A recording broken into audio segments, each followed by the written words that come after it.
It's January 20th, JLD here, and welcome to MSTR Today in the Treasury Titans. Nothing in this video is financial advice, but it is official, my friends. MSTR does stand for monster, as Michael Saylor quipped earlier in 2025.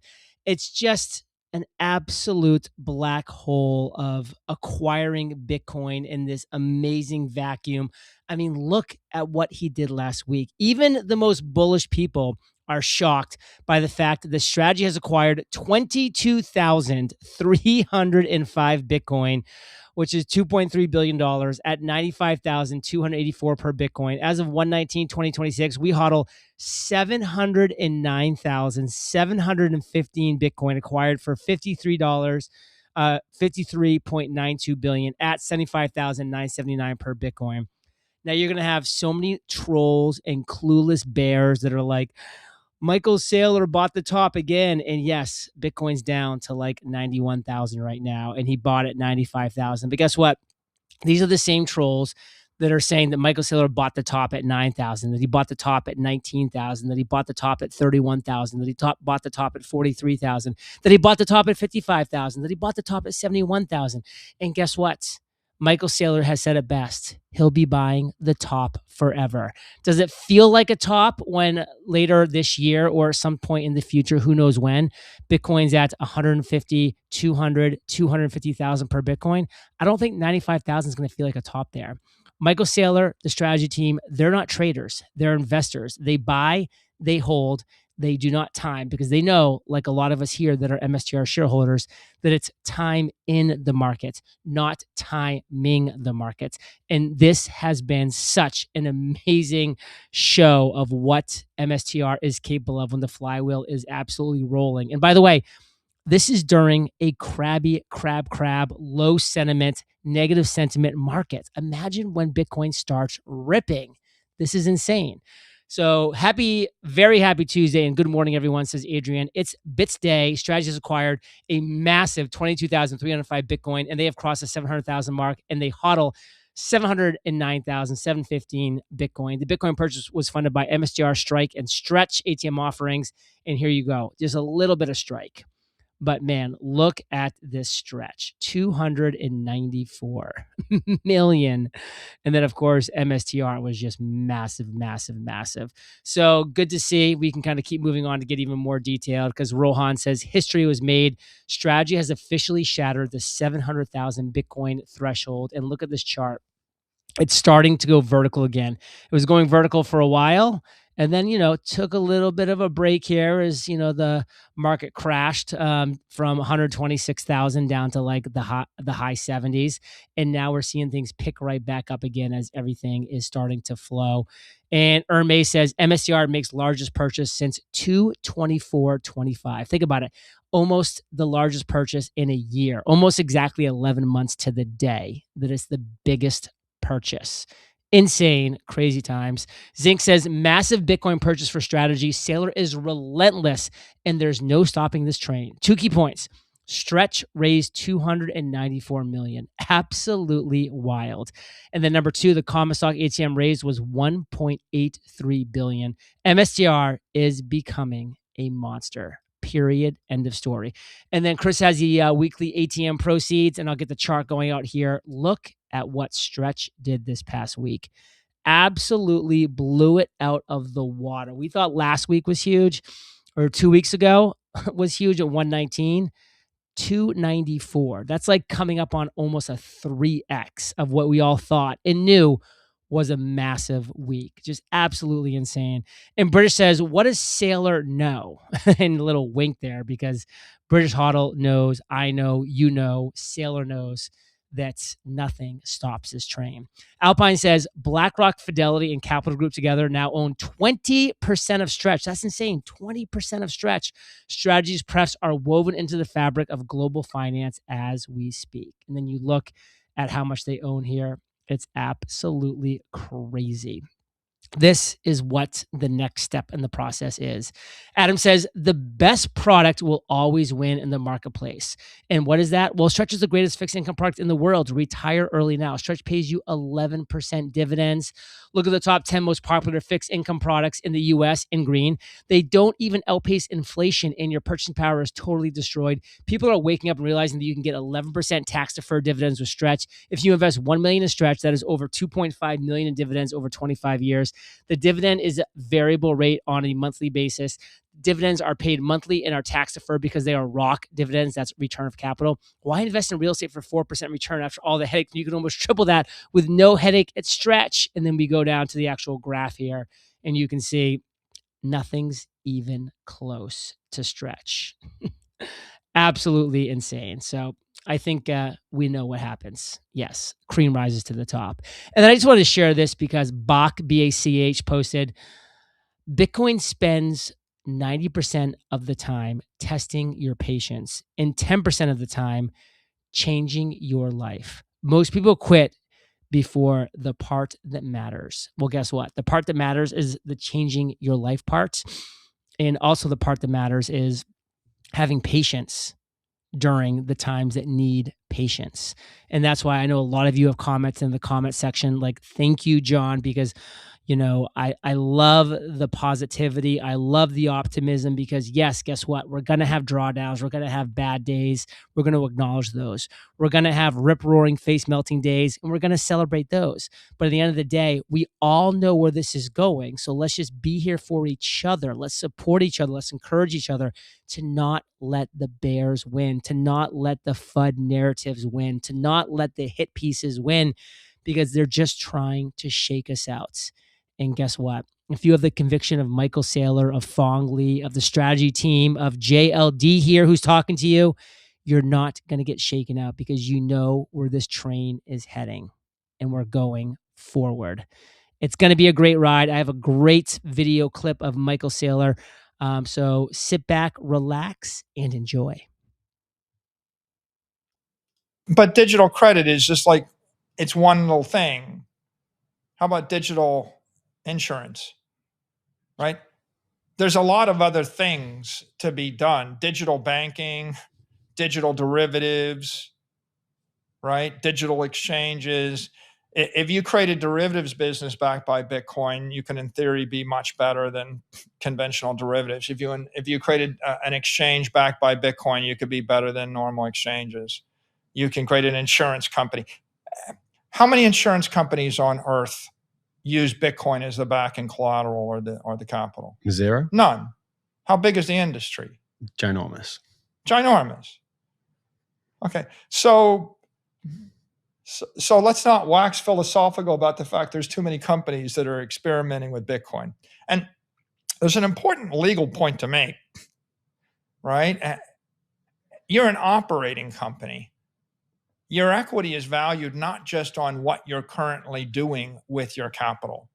Your equity is valued based upon what you might potentially do. The fact that I haven't done it doesn't mean that I couldn't do it. And this goes to this debate about these companies, these digital asset companies. Are they investment companies or are they operating companies?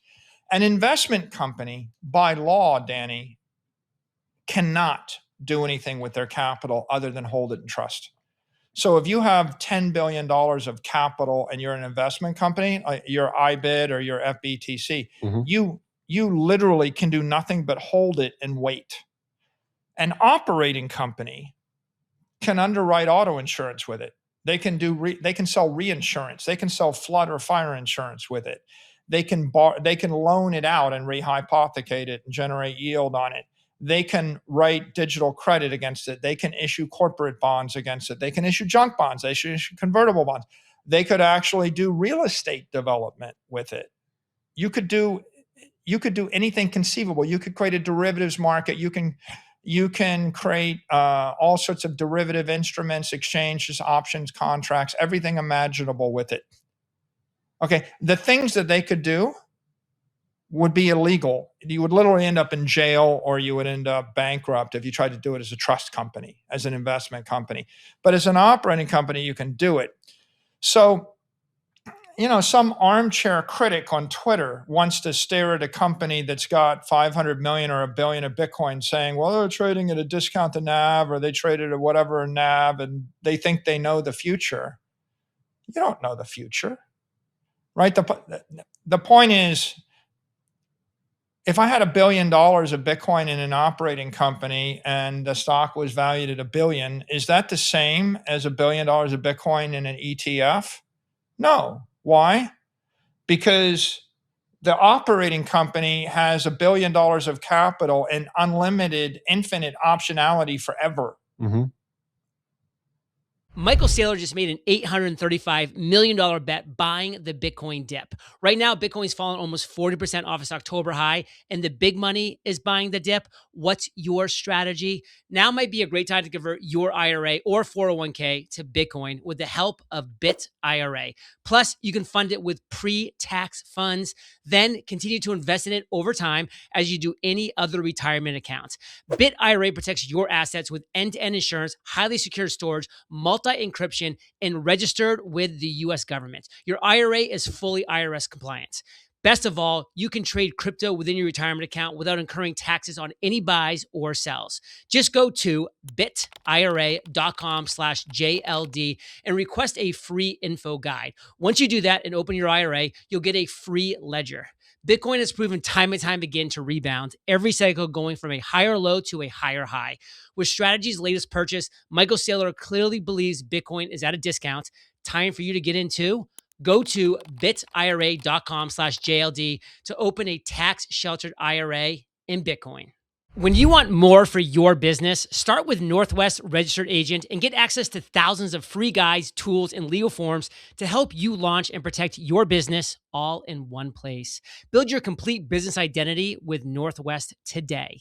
Your business identity is more than your logo or website. It's everything that defines who you are and how you operate, from what your customers see to what they don't, like operating agreements, meeting minutes, and compliance paperwork. With Northwest, you'll get more for your business, more privacy, more guidance, and more free resources than you'll find anywhere else. For nearly 30 years, Northwest Registered Agent has helped entrepreneurs form, grow, and protect their businesses. They're the largest registered agent and LLC service in America, powered by over 1,500 corporate guides, real people who know the local laws and can help you every step of the way. Don't wait. Protect your privacy, build your brand, and get your complete business identity in just 10 clicks and 10 minutes. Visit www.northwestregisteredagent.com/JLD free and start building something amazing. Get more with Northwest Registered Agent at www.northwestregisteredagent.com/JLD free. And the trust company has zero optionality, right? The trust company, and so here's the big idea for an equity investor. The management team of the operating company can take decisions that will either increase the $1 billion by a factor of 100 or take decisions to lose it all, to take it to zero. Mm-hmm. They're both legal, Danny. They're both ethical, right? One could say that if the operating management team does stupid things, they rehypothecate the Bitcoin and it's lost and it goes to zero, they've destroyed shareholder value. But the management team might also do intelligent things that create shareholder value. The stock is going to trade based upon the sentiment in the market about whether or not the investors or the marketplace thinks that the management team is going to create shareholder value and dilute shareholder value. And over the course of a decade, right, the market's a weighing machine. And if they did the right thing, the stock is going to be more valuable.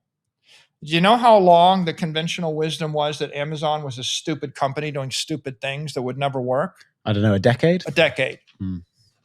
A decade after it was obvious that Amazon was a good idea, the conventional wisdom was they were a stupid company doing stupid things, destroying shareholder value.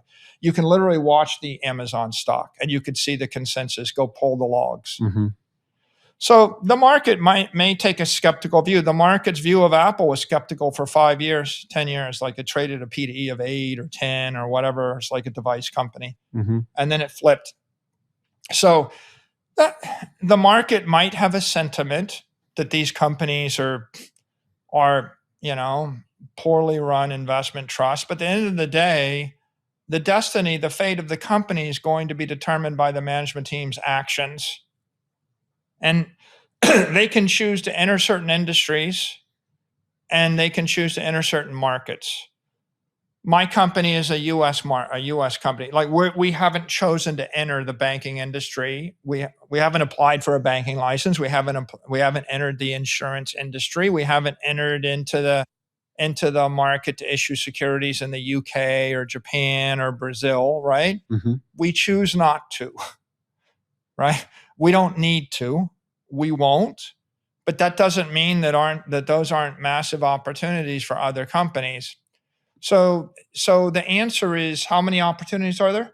Well, the real question is, if there's 400 million companies that are currently in the market today, well, how many digital companies will there be based upon digital capital that could be successful? I don't know why there can't be 10,000 successful ones. Right? And they're all different. Yep. I could literally reel off 20 different categories of digital company in the U.S. capital markets, of which we're not going to be more than one. Mm-hmm. Right? And so I think we ought to put on our cheerful, constructive, optimistic hat here and say, okay, we've got the world's greatest financial technology. Is there opportunity for people, for entrepreneurs or corporations to do good? Yeah, there ought to be 10,000 private startups that are using Bitcoin, and there ought to be thousands of public companies using Bitcoin. And the fact that you bought the stock, at the all-time high and it traded down is the same, it's the same disappointment of the people that forgot that Bitcoin traded an all-time high 95 days ago. It's like, Jesus. It's like, you call yourself an investor. If you haven't struggled for 4 years, you're not even, a casual investor. You're just a speculator or a trader, right? Mm-hmm. And if you're really if you're a business person, if you're an industrialist, you ought to sign up for a decade, 10 years. And, and if you've been doing something for 10 years and you haven't succeeded after 10 years, it's reasonable to say, maybe I don't have it, Mm-hmm. or maybe this was not the right idea. But for these companies, you ought to give them a 10-year runway. And so instead of saying, well, I notice right now that all they've done is like issue some equity or issue some debt instruments to buy Bitcoin, that doesn't mean that they won't become the greatest insurance company in the UK or the greatest bank or the greatest credit issuer. What's the second best? There is no second best.